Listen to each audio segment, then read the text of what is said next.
hello, how are you? And welcome to Road Odyssey. I am Bert. Hope y'all are having a fantastic day.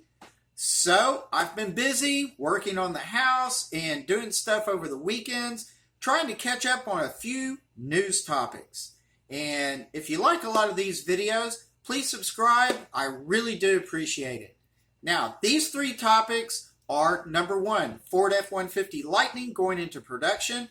Pretty cool. Number two, the Ford Mach-E Mustang might, and that's in huge letters, become a police cruiser. Well, could be interesting, a little premature maybe. So number three, IC Cars did some number crunching and put the number of sports cars by percent for each state and just went top to bottom. States with the most sports cars, states with the fewest sports cars. So this is pretty cool. Wanted to look at that real quick. So here we go. Let's begin by looking at the Ford F-150 Lightning. This is a fantastic electric pickup. So Ford has begun pre-production of the F-150 Lightning just a few days ago. This electric pickup was first revealed earlier this summer, and it promised a top range of 300 miles with the highest output version being 563 horsepower, as well as a 0 to 60 launch within about the 4-second range. Now, the standard battery version of the Lightning will give you 426 horsepower, 775 pound-feet of torque. That is pretty awesome. As well as a range of around 230 miles, according to the manufacturer estimates. The F-150 Lightning will start at $39,974 as deliveries begin coming the spring of 2023. This truck has really stoked up a lot of popularity. Ford thought that they would begin with 40,000 units for the year, and yet there are so many pre-orders and the demand is looking like it's so high that they think they're going to double their output to about 80,000 per year and begin hiring more people to start working on this truck. So that is fantastic news for Ford. Now we're going to look at the Mustang Mach-E. Now, this car has been tested by the Michigan State Police 2022 model year police evaluation program. Man, that's a mouthful.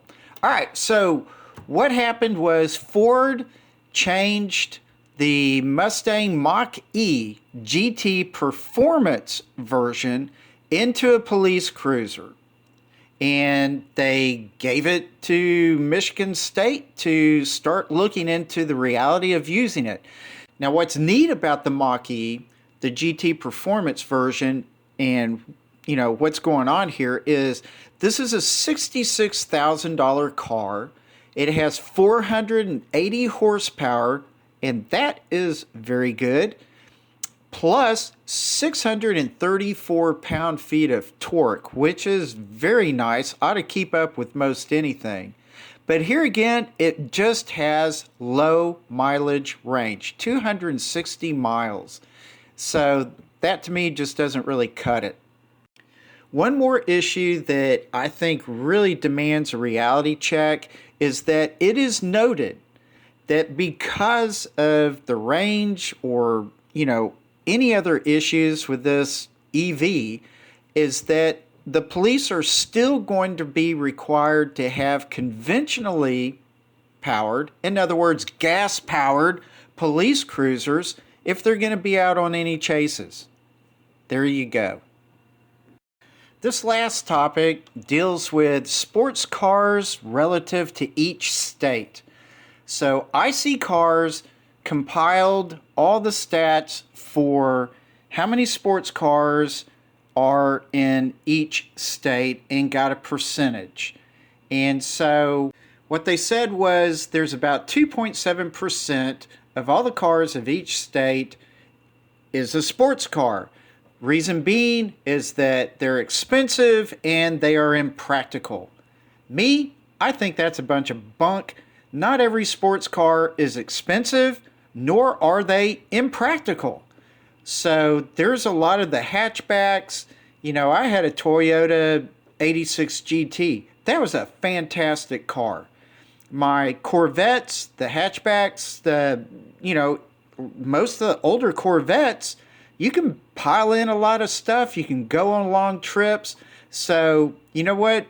I don't really totally agree with the impracticality. Yeah, most of them are two-seaters, but there are plenty of four-seaters as well. And as far as that percent is concerned, the 2.7% in each state, I really wonder about that because I live out in truck country, literally truck country, and I see tons of what they are calling sports cars. They include Mustangs, Camaros, and Chargers, Challengers, Corvettes, whatever. I see millions of Camaros, Mustangs, Chargers, and Challengers. I mean tons of them. And I am in a low-income truck country area. So I really don't know where these numbers are coming from. On top of that, once you start, talking about the Miatas, Sunfires, 86s, BRZs, FRSs, the Zs, and there's scads of sports cars out there. The hot hatches like the Velociter, the Honda Civic, Type R, anything like that. There are really a lot of these cars out there. And as you look at this, you kind of notice, hey, these are kind of southernish type states. We're not seeing a lot of states that are up, north at all. So, Oregon, not a whole lot. Illinois, not too many. Rhode Island, Maryland, Ohio, not that many in Ohio. That really surprises me. And most of the states, the top 10, are mostly moderate climates. And then here again, the states with the least sports cars are far up in the northern Rocky Mountain area, Midwest states that have the harsh winters. Then they also looked at, okay, what is the most popular sports car per state? Well, of course, it's the Mustang and the Challenger, which, yeah, I can kind of see that. So they broke it down for each state. It's almost a stupid graph to a degree. They do give a small mention here at the very end. They said Vermont's the only state to have the Camaro as the second most popular sports car. Well, there are tons of Camaros here in Texas. I mean, tons of them. So I might believe this. I don't really know. I would really like to see somebody challenge this report. But here again, Mustang's number 1, Challenger's number 2.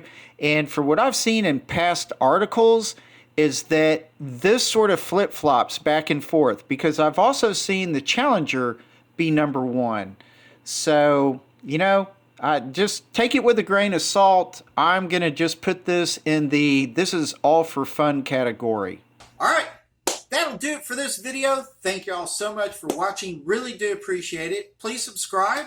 I really enjoy pumping this stuff out for y'all. It's really fun to research, look into, and just accumulate for y'all. So anyway, with that, relax, take it easy, and I will see you later. Bye.